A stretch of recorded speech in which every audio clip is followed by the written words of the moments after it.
Muy buenos días, mi nombre es Carmen Palmar, soy estudiante de Psicología del tercer semestre en la Universidad de La Guajira y a continuación les hablaré sobre las teorías del muestreo. Primero, ¿qué es muestreo? Muestreo es el subgrupo que se toma a partir de la población y debe ser representativa y finita. Existen varios tipos de muestreo, los probabilísticos y los no probabilísticos. Cuando hacemos referencia al muestreo probabilístico, todas las unidades y los elementos que conforman la población tienen la misma posibilidad de ser seleccionados. Este tipo de muestreo está clasificado en varios grupos, que son el muestreo aleatorio simple, en donde todos los componentes de la población pueden ser elegidos, y también conocido como sorteo, rifa o tómbola. Un ejemplo de esto puede ser una profesora desea regalarle un punto solamente a 5 de sus estudiantes, por lo que para que todos tengan la misma posibilidad de ser seleccionados, decide escribir sus nombres en papelitos y colocarlo dentro de una bolsa. Luego, cuando seleccione solamente a los primeros 5 nombres, estos serán los 5 estudiantes que podrán ganarse este punto. Este tipo de muestreo presenta varias ventajas, que es fácil de comprender, es fácil de organizar y existen paquetes informativos que permiten organizar y analizar los datos. Evita el sesgo y por otro lado las desventajas es que se necesita un listado de antemano de toda la población y es difícil de aplicar en poblaciones muy grandes. Por otro lado, también tenemos el muestreo sistemático. Este tipo de muestreo es un procedimiento que se realiza a través del cálculo de intervalos que regirá la selección de la muestra. Un ejemplo de esto puede ser un investigador tiene una muestra de 20 personas a partir de una población de 200 personas, en donde elige al azar a uno de los individuos y este es el número 4. A partir de ahí establecerá un intervalo de 5 en 5, es decir, 4, 9, 14, 19 y así sucesivamente hasta poder completar su muestra. Este tipo de muestreo también presenta ventajas y desventajas. Entre sus ventajas se puede obtener buenas propiedades representativas, garantiza la selección equitativa de la población y no es necesario usar diferentes estratos. Su desventaja es que debido a la forma en cómo se selecciona la muestra puede presentar cierta periodicidad, por lo que puede generar sesgo. Por otro lado, también tenemos el muestreo estratificado, que se divide en grupos o subgrupos o estratos.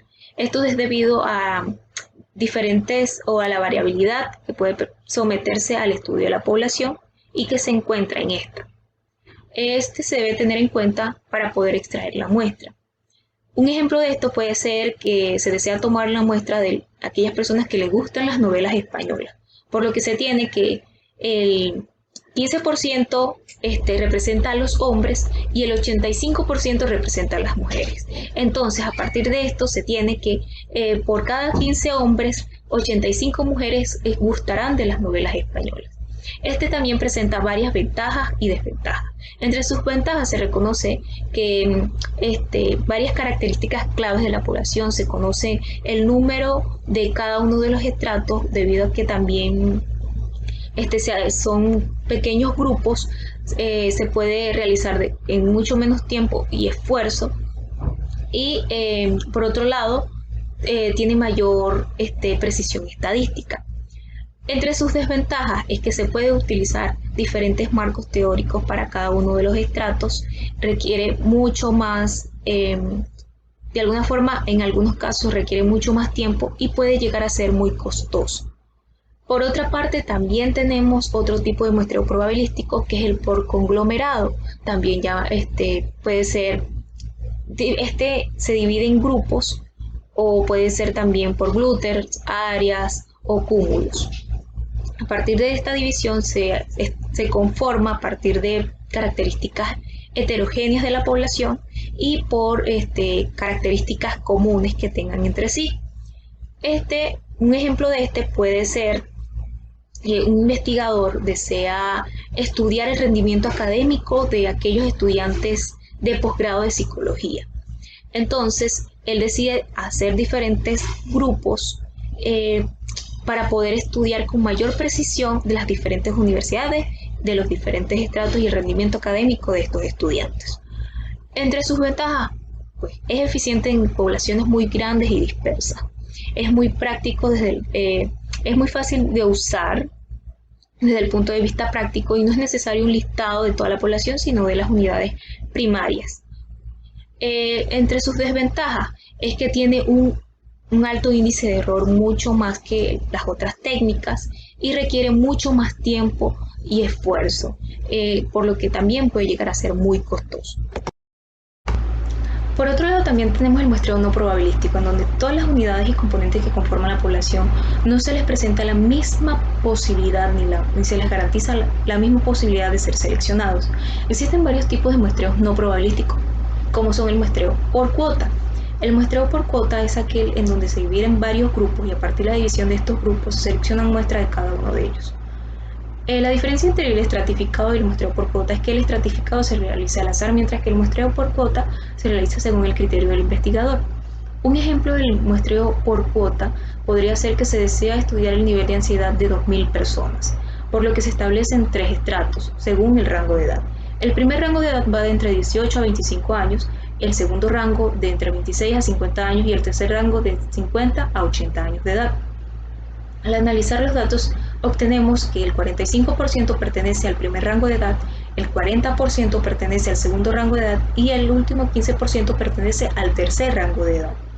Entre sus ventajas se obtiene que no se necesita un listado, es mucho más económico que el muestreo probabilístico y debido a que estudia la población elimina la sobrerepresentación. Entre sus desventajas es que al añadir o eliminar alguna cuota puede distorsionar el resultado de la muestra. Y por otra parte, no existe un método válido para poder evaluar el rango de error que este tipo de muestra pueda tener.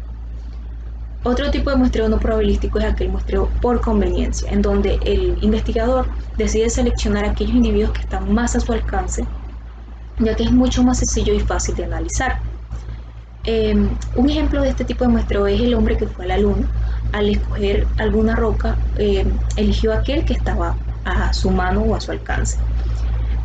Entre sus ventajas, obtenemos que el muestreo por conveniencia es fácil de administrar, es económico, es fácil recolectar los datos, mientras que las desventajas es que este tipo de muestreo por conveniencia puede presentar sesgo, llegar a no ser representativa de la población y es casi imposible que presente información estadística precisa. Por otra parte, el muestreo bola de nieve es utilizado en aquellas poblaciones que no se conocen o son de difícil acceso, como pueden ser sectas secretas, indigentes o grupos minoritarios. Un ejemplo de este tipo de muestreo es un investigador desea estudiar una población, una cultura que es poco conocida, por lo que decide llegar a esa cultura y acercarse a uno de ellos hasta ganarse su confianza, para que luego éste le permita acceder a su círculo cultural. Entre sus ventajas podemos obtener que este tipo de muestreo estudia aquellas poblaciones que son de difícil acceso, es económico y este tipo de muestreo permite incrementar inicialmente una muestra pequeña y por otro lado sus desventajas es que puede llegar a no ser representativa en poblaciones definidas, puede llegar a presentar sesgo también y otro tipo de muestreo que es el discrecional, también llamado muestreo por juicio, es aquel en donde el investigador toma las muestras dependiendo de su conocimiento profesional, ya sea por experiencias anteriores de estudios o porque conoce la población. Un ejemplo de esto puede ser un estilista internacional desea realizar un concurso en donde para ingresar deben realizar un maquillaje artístico según el criterio de estos aspirantes. Ella al final elegirá a aquellos que sean más creativos según su propio juicio y criterio. Entre las ventajas de este muestreo es que lleva menos tiempo y es menos costoso. Y se recolecta información específica de la población. Por otra parte, las desventajas de este tipo de muestreo es que puede llegar a no ser representativa en muchos casos, a presentar sesgo y llegar a depender de características únicas de la población.